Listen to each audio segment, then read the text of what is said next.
자, 오늘 우리가 살펴볼 곳은 베트남의 작은 섬 타마이입니다.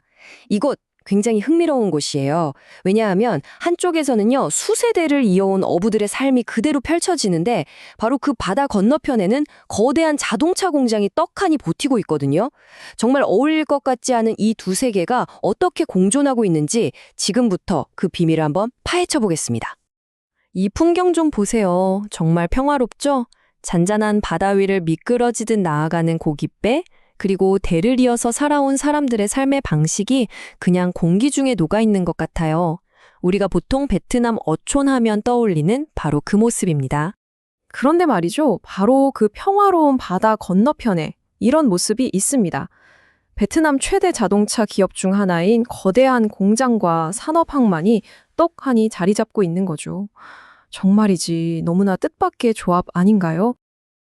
네, 그래서 오늘 우리가 던지는 질문이 바로 이겁니다. 도대체 어떻게 전통적인 어업과 최첨단 중공업이 같은 물을 공유하면서 이렇게 나란히 존재할 수 있는 걸까요? 이 모든 역설을 이해하기 위한 첫 번째 열쇠는요, 바로 타마하이 섬의 아주 독특한 지형에 숨어 있습니다. 자연이 어떻게 이 모든 걸 가능하게 만들었는지 그 지리적인 비밀부터 한번 들여다보죠. 바로 이게 핵심입니다. 지도를 보시면 타마의 섬이 육지와 남중국해 그 사이에 딱 자리 잡고 있잖아요. 이게 마치 거대한 자연 방패처럼 바깥쪽의 거친 파도를 전부 막아주는 거예요. 덕분에 섬 안쪽으로는 아주 잔잔하고 넓은 수로가 생겨나는 거죠. 바로 이겁니다. 섬 덕분에 만들어진 이 넓고 잔잔한 수로가 바로 모든 활동이 가능한 무대가 되는 건데요. 원문 자료에서는 이곳을 도전하는 거친 바다가 아니라 모든 걸 품어주는 이해하는 바다라고 표현하더라고요. 아주 멋진 말이죠. 자, 그럼 이 이해하는 바다 위에서 공존하는 첫 번째 세계부터 만나볼까요? 바로 수세대에 걸쳐서 물 위에서 삶을 꾸려온 섬 주민들의 이야기, 전통의 바다입니다. 이 사진들이 모든 걸 설명해 주는 것 같네요. 굴을 손질하는 주민들의 모습이나 고요한 물 위에 떠있는 양식장들, 이분들의 생계와 삶의 방식 전체가 섬이 만들어준 이 특별하고 잔잔한 바다에 온전히 기대고 있다는 걸 알 수 있죠. 자, 이제 고개를 돌려서 이 평화로운 바다에 조금 시끄러운 이웃을 만나볼 시간입니다. 같은 물을 공유하지만 전혀 다른 소리를 내는 거대한 엔진, 바로 중공업의 세계죠. 그 주인공은 바로 타코라는 회사입니다. 우리나라의 기아 자동차와도 협력하는 베트남의 거대 자동차 기업인데요. 타마이섬 바로 건너편에 자동차 공장은 물론이고 부품을 수출입하기 위한 항만시설까지 쫙 갖추고 있습니다.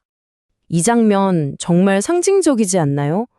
섬 주민들이 타는 작은 도선에 자동차 한 대가 떡하니 실려서 바다를 건너고 있잖아요. 전통과 산업이라는 이 두 개의 세계가 하나의 공간에서 얼마나 직접적으로 연결되어 있는지를 아주 잘 보여주는 장면입니다. 그런데 이야기는 여기서 끝나지 않습니다. 최근 이 바다 위에는 또 다른 세 번째 세계가 새롭게 등장하기 시작했어요. 네, 바로 수상 레저입니다.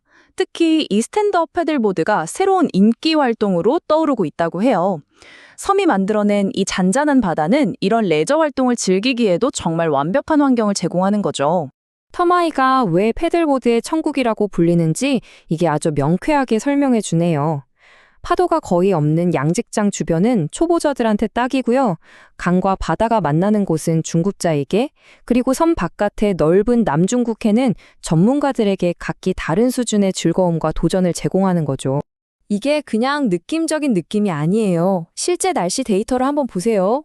특히 오전의 바람이 4노트 이하로 거의 불지 않아서요. 수면이 거울처럼 잔잔한 패들링하기에 정말 최적인 조건을 만들어준다는 걸 확인할 수 있습니다. 자, 지금까지 우리는 타마이라는 한 공간에 공존하는 세 개의 세계를 살펴봤습니다. 이제 이 이야기의 진짜 의미를 파악하기 위해서 어쩌면 타마이의 미래 모습일지도 모르는 우리나라의 한 항구와 비교를 좀 해볼게요. 이 표를 한번 보시죠. 타마이를 우리나라 평택항과 비교한 건데요. 둘 다 기아차와 관련된 자동차 산업 항만이라는 아주 큰 공통점이 있죠. 하지만 결정적인 차이가 있습니다. 타마이는 자연섬이 방파제 역할을 해주고 바다의 용도도 복합적인 반면에 평택은 인공 방파제를 세워서 오직 산업물류만을 위한 바다로 기능하고 있다는 점입니다. 핵심이 바로 이거예요. 평택항에서 바다는 이제 자동차를 실어 나르는 고속도로 같은 곳이 되었고 사람들의 삶은 바다와 좀 분리되었죠. 하지만 타마이에서는요. 산업, 어업, 생활, 그리고 레저가 여전히 한 바다 위에서 아슬아슬하게 공존하고 있다는 겁니다. 네, 바로 이 문장이 모든 걸 요약해 줍니다. 타마이는 평택항이 개발 과정에서 어쩌면 잃어버렸을지도 모르는 사람의 바다를 아직까지는 간직하고 있다는 거죠. 그렇다면 이 작은 섬의 이야기가 우리에게 말해주는 건 뭘까요? 타마이의 현지는 미래의 개발에 대해서 어떤 중요한 질문을 던지고 있는지 마지막으로 한번 짚어보겠습니다. 이 인용구가 이 모든 상황을 정말 기가 막히게 표현합니다. 평택은 자동차가 바다를 완전히 지배한 곳이고 타마이는 아직 바다와 자동차가 팽팽하게 협상 중인 곳이다. 과연 이 협상의 결과는 어떻게 될까요? 타마이는 전통과 산업, 그리고 레저가 공존하는 어떤 새로운 모델을 만들어낼 수 있을까요? 아니면 결국 산업 논리에 밀려서 우리가 다른 곳에서 익히 봐왔던 그 길을 똑같이 걷게 될까요? 이 섬의 미래, 아직 정해진 건 아무것도 없습니다. 과연 타마이가 공존의 새로운 모델이 될 수 있을지, 아니면 결국 자동차가 이 협상에서 최종 승자가 될지, 그 과정은 우리가 앞으로 계속 지켜봐야 할 아주 중요한 질문으로 남을 겁니다.